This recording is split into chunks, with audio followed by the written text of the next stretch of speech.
कि जो गवर्नमेंट ने एक सैक ऑर्डर के तहत 2018 में एक ऑर्डर निकाला एलजी एडमिनिस्ट्रेशन के अंडर, उसमें ये कहा गया कि जितने भी सर्व शिक्षा अभियान के अंदर जो भी ग्रेड सेकंड और थर्ड के टीचर्स हैं उन्हीं को रेगुलराइज किया जाएगा, और बाकी जितने भी पोस्टें चाहे वो वैकेंट हों या और उन्होंने क्रिएट करनी हो, वो सारे पोस्टें बिल्कुल फ्रीज की जाएंगी, न्यू रिक्रूटमेंट प्रोसेस होगा ही नहीं।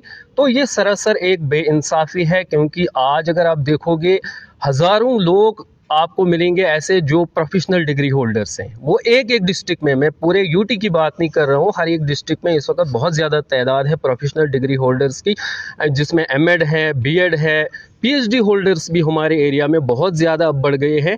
परसों एक रिक्रूटमेंट ज़रूर आई थी 10+2 की, लेकिन उसमें एक चीज़ कहा गया कि उसमें मेरे हिसाब से जो हमारा मुद्दा है कि उसमें कम से कम बीएड को भी कम से कम कंसिडर किया जाना चाहिए था, लेकिन उन्होंने बीएड को कंसिडर नहीं किया। क्योंकि फिर मैं गवर्नमेंट से यही सवाल करता हूँ कि अगर आपने प्रोफेशनल डिग्री होल्डर्स को कोई जॉब अपॉर्चुनिटी नहीं देनी है, तो फिर इन डिग्रीज़ का हमने क्या करना है, ये किस लिए करनी है हमने? फिर कम से कम आप बैन लगा दीजिए इन डिग्रीज पे, क्या कहते हैं, इस एजुकेशन पॉलिसी पे, ताकि हम आगे फर्दर, हमने तो कर दी अपनी वेस्ट लाइफ, हमने तो पैसा खर्च कर दिया, ज़िंदगी का वो बहुत ही अनमोल हिस्सा जो था हमारा जिसमें हम कुछ कर सकते थे वो हमने ज़ाया किया। लेकिन अब ऐसा नहीं होना चाहिए कि जो फर्दर आगे स्टडीज़ कर रहे हैं बच्चे तो वो भी लास्ट में चले जाए। तो बाकी जो मज़ीद डिटेल्स हैं वो आपको मुदस्सिर सर बोलेंगे। जी, तो जैसा कि इन्होंने कहा, आपने आपने सुना इनकी बात को कि किस तरीके से जो हम प्रोफेशनल डिग्री होल्डर्स हैं, किस तरीके से उन्हें जो है गवर्नमेंट हो, चाहे लीडर्स हों, चाहे जो भी पॉलिसी मेकर्स हों, वो किस तरीके से जो नेगलेक्ट कर रहे हैं। सो मैंने पर्सनली 2016 में ये डिग्री की थी, और इस डिग्री का मतलब यही था कि हम लोग एक पैशनेट टीचर्स थे, बनना चाहते थे फ्यूचर में, ये चाहते थे कि हम कहीं अपना योगदान जो है इस एजुकेशन सिस्टम में दे सकें। पर जिस तरीके की पॉलिसी बनाई गई है या जिस तरीके से अभी भी बन रही है पॉलिसीज़, उससे ये लग रहा है कि भाई कोई भी वैल्यू जो इन डिग्रीज होल्डर्स को नहीं मिल रही है, और साथ में ये भी मतलब बिल्कुल कहते हैं ना, इनजस्टिस हो रहा है हम लोगों के साथ कि भाई हम लोग, पहली बात तो ये मुझे समझ नहीं आती कि अगर आप लोगों ने ऐसे लोगों को प्रेफरेंस नहीं देना है, प्रोफेशनल डिग्री होल्डर्स को प्रेफरेंस नहीं दे रहे, तो इतने बड़े बड़े बीएड कॉलेजेस खोल के क्यों रखे हुए हैं? तो इसका मतलब ये भी एक तरफ से आप डिग्रीज करवा रहे हैं और दूसरी तरफ से जो ऑर्डर्स निकाल रहे हैं उनमें कहीं भी, अब 10+2 की बात हो गई हमारी, जो 10+2 में चाहिए था इनको कि बीएड के सेपरेट पॉइंट्स रखने चाहिए थे, क्योंकि हम लोगों ने वो डिग्रीज इसीलिए की हुई है। अब एजुकेशन डिपार्टमेंट में जा रहे हैं तो एक स्पेसिफिक आपको वो प्रोफेशनल कोर्स चाहिए। अब जिन लोगों के पास वो कोर्स नहीं है, वो लोग भी उसमें एंटर हो रहे हैं, तो कंपटीशन का लेवल इतना हाई हो जाता है। बिसाइड्स दैट, मैं अपनी बात करता हूँ या हमारे जैसे जो लोग हैं,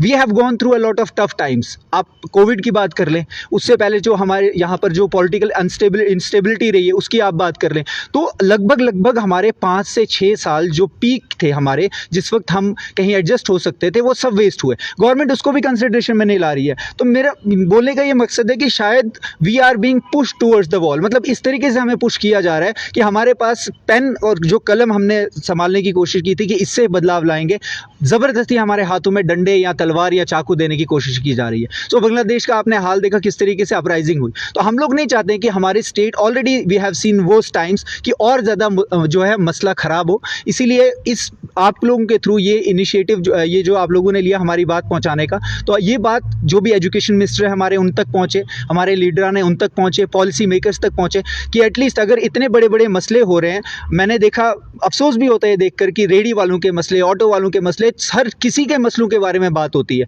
मीडिया बात करता है, लीडर्स बात करते हैं, 15 रुपए से 20 रुपए से 15 हो जाए किराया, सब चाहते हैं।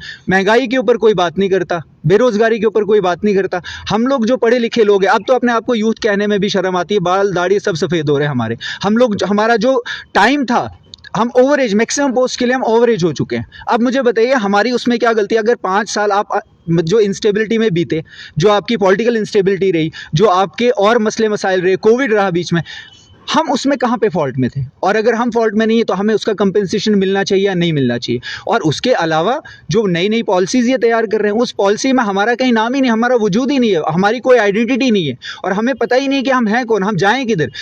अगर हम प्राइवेट सेक्टर की बात करें, इतना ज़्यादा अंडर डेवलप्ड प्राइवेट सेक्टर हमारे J&K में कि हम अपने आप को वहाँ पे भी पेश नहीं कर सकते।